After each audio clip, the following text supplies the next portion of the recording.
Hundreds of thousands of NDIS participants will be able to connect and meet with providers at this week's Disability Connection Expo. It comes as the government vows to crack down on fraudsters rorting the National Disability Scheme, following warnings organised crime gangs were stealing more than $1.45 billion a year from the program. Joining me live is NDIS and Government Services Minister Bill Shorten. Thanks so much for your time, Minister. So you're at the National Disability Connection Expo. Tell us about it. Well, one of the things which the National Disability Insurance has done is it's created a market for disability services, and it gives power, ideally, to people with disability to be consumers rather than just treated as charity. But there's a lot of issues that we need to do to make the National Disability Insurance take it back to its original vision of choice and control for people. But it was a really warm reception here, and that I think Australians with disability and their service providers know there's a new management in Canberra, and there's a lot of hope that we can improve the scheme's performance, but also make sure that the money provided by the taxpayers getting to people with disability and not being siphoned off by poor, fraudulent practices. Yeah, so how's that going, closing those fraud loopholes in the NDIS? It's only been the first 30 days.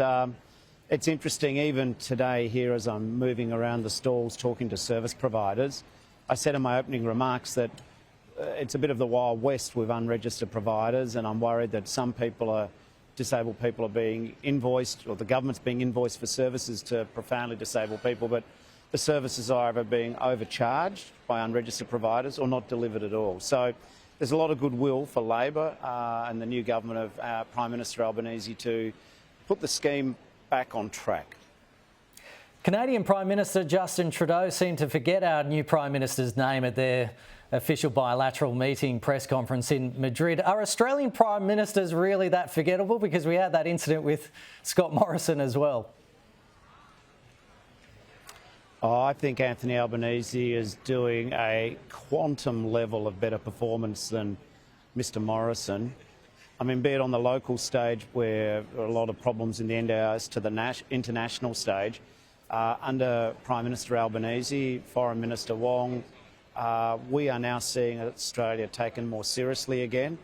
I think it's a mark of Anthony's success already that we were able to extract a much better deal from the French after Mr Morrison cut and run and left taxpayers holding a very expensive breach of submarine contract. Well, China doesn't seem to be taking us seriously. They've issued a stern warning to our new Prime Minister, saying Anthony Albanese was being misled by NATO and called him ill-informed and ignorant. What do you make by the comments by Beijing? I draw a different conclusion from it. I think it shows that China is taking the new Labor government in Australia seriously. There was a bit of a scare campaign, as you may recall, before the last election, which somehow said only the Liberals could be trusted to be strong on our foreign affairs and defence matters.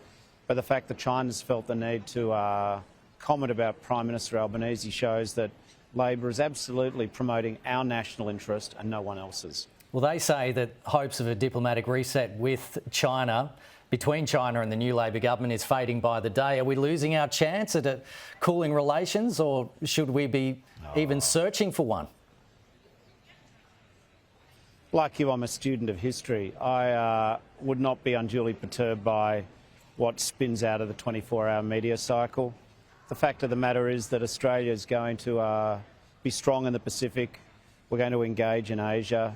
In our international forums, we're taking a renewed and active profile. And domestically, we're also making sure that we govern for all Australians. Let's never forget with the NDIS, any Australian at any point, it could be through a fate of birth or on a country road in the blink of an eye or the onset of ageing, we need to make sure that we look after the NDIS, because the NDIS could be needed by any of us in Australia at any time. So I think we're moving forward domestically and on the international stage. NDIS and Government Services Minister Bill Shorten, thanks so much for your time today and joining us on AM Agenda. Cheers. See you.